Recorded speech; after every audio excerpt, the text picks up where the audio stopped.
안녕하세요. 리마인드 피부과 원장 신은재입니다. 제가 늘 강조하는 것인데요. 여러분 선크림 매일 바르고 계시나요? 요즘은 자외선 차단의 중요성을 아시는 분들이 많아서 다행히 선크림은 꼭 바른다고 하시는 분들이 많으신데요. 그런데 문제는 선생님, 저 선크림 매일 바르는데 왜 기미가 점점 진해질까요? 선크림만 바르면 피부가 뒤집어져요. 저는 선크림을 바르면 눈이 시려서 못 바르겠어요. 이런 고민을 토로하시는 분들이 계시다는 건데요. 사실 선크림은 SPF 지수만 높다고 다 좋은 게 아닙니다. 제형에 따라 자외선 차단 효과도 다르고 피부 타입에 따라 맞는 제품도 완전히 달라지거든요. 그래서 오늘은 선크림 제형별 특징과 올바른 도포 방법, 그리고 피부 타입에 따라 어떤 제품을 선택해야 하는지 알려드리겠습니다. 그리고 선크림 제형별로 어떻게 세안하는 것이 좋은지까지 설명해 볼게요. 같은 SPF 50이라고 하더라도 제형에 따라 실제 차단 효과가 달라질 수 있는데요. 이유가 뭘까요? 가장 큰 이유는 바로 도포량과 밀착력 때문입니다. 자외선 차단제의 SPF 지수는 피부 1제곱센치당 2mg을 발랐을 때를 기준으로 측정되는데요. 실제로 많은 분들이 이 권장량의 절반도 안 되게 바르시는 경우가 많아요. 특히 제형이 무겁거나 백탁 현상이 심한 제품은 소량만 바르게 되는데, 이렇게 되면 아무리 SPF가 높아도 실제 차단 효과는 떨어지게 됩니다. 한 논문에서 발표한 연구 결과를 보면 SPF 50 플러스 제품을 권장량의 50%만 바를 경우 실제 차단 효과는 SPF 10 이하로 떨어진다고 보고하였습니다. 또한 제형에 따라 피부 밀착력도 다릅니다. 밀착력이 떨어지면 땀이나 피지로 쉽게 지워지면서 차단 효과가 감소하게 되고요. 결국 좋은 선크림이란 SPF 지수가 높은 제품이 아니라 내 피부 타입에 맞으면서도 매일 충분한 양을 불편함 없이 바를 수 있는 제품이라고 보시면 됩니다. 이제 본격적으로 선크림 제형별 특징과 올바른 도포 방법을 알려드릴게요. 먼저 가장 전통적인 형태인 크림형 선크림입니다. 크림형의 장점은 피부에 밀착력이 좋고 보습 효과가 뛰어나서 건조한 피부에 특히 좋습니다. 또 자외선 차단 성분의 농도가 높아서 차단 효과도 우수한 편이죠. 다만 단점도 있는데요. 백탁 현상이 생기는 제품들이 많습니다. 또 흡수가 느려서 바르자마자 화장을 하면 밀릴 수 있어요. 특히 크림형은 흡수 시간이 필요하기 때문에 바르고 나서 최소 5분에서 10분 정도는 기다린 후에 메이크업을 하시는 게 좋습니다.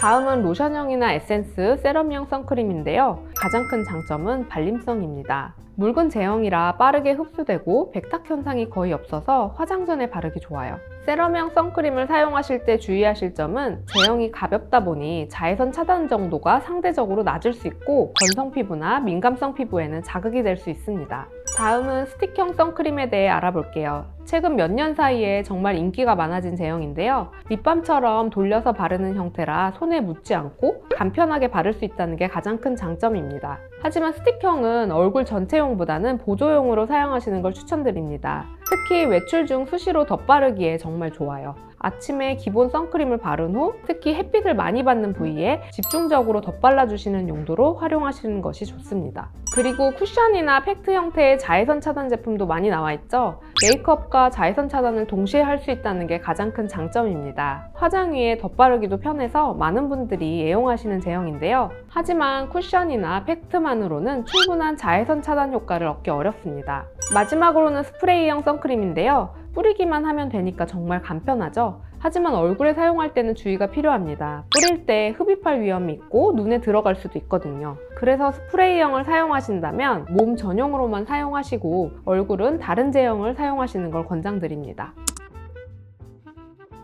그럼 이제 피부 타입별로 어떤 제형의 선크림을 선택하면 좋을지 알려드릴게요. 지성 피부에는 가벼운 제형을 고르시는 게 좋습니다. 세럼형, 에센스형, 젤형처럼 수분 베이스의 가벼운 제형을 선택하시고 오일 프리 제품을 찾아보세요. 복합성 피부는 너무 무겁지도 가볍지도 않은 로션형 제품을 선택하시는 게 무난합니다. 건성 피부를 가지신 분들은 선크림을 바르고 나서 피부가 당기거나 각질이 일어나는 경험을 하시는 경우가 많으신데요. 건성 피부에는 크림형이나 로션형 중에서 보습 성분이 풍부한 제품을 추천드립니다. 특히 무기 자외선 차단제보다는 유기 자외선 차단제 제품이 상대적으로 덜 건조한 편입니다. 민감성 피부를 가지신 분들은 선크림만 발라도 피부가 붉어지거나 따갑거나 심하면 트러블이 올라오시는 경우가 있는데요. 이때는 무기 자외선 차단제를 추천드립니다. 아침에는 크림형이나 로션형 선크림을 충분한 양으로 발라주시는 게 좋습니다. 선크림은 피부에 흡수되고 차단막을 형성하는 데 시간이 필요하기 때문에 외출 15분에서 30분 전에는 발라주세요. 외출 중 제 도포는 상황에 따라 다르게 하시면 되는데요. 선크림은 시간이 지나면서 땀, 피지, 마찰 등으로 지워지기 때문에 두세 시간마다 덧발라주는 게 이상적입니다. 현실적으로 어려우시다면 최소 점심 식사 후 한 번, 오후에 한 번 정도는 덧발라주세요.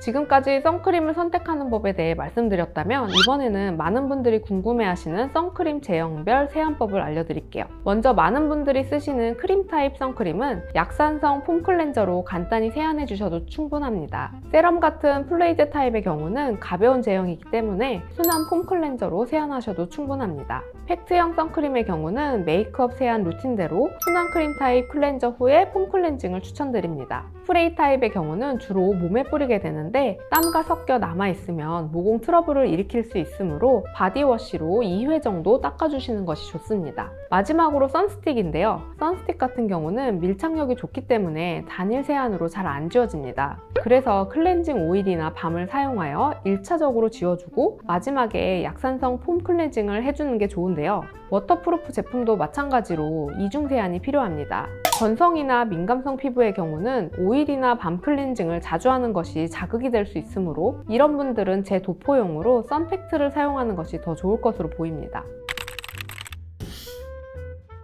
오늘은 선크림 제형별 특징과 올바른 도포 방법, 그리고 피부 타입별 추천 제품, 제형별 세안법까지 자세히 알아봤습니다. 정리하자면 좋은 선크림이란 SPF 지수가 높은 제품이 아니라 내 피부 타입에 맞으면서도 매일 충분한 양을 불편함 없이 바를 수 있는 제품이라는 건데요. 무엇보다 중요한 건 매일 꾸준히 바르는 습관이라는 것을 기억해주세요. 선크림과 관련해서 더 궁금한 점이 있으시면 댓글로 남겨주세요. 지금까지 리마인드 피부과 신은재였습니다. 시청해주셔서 감사합니다.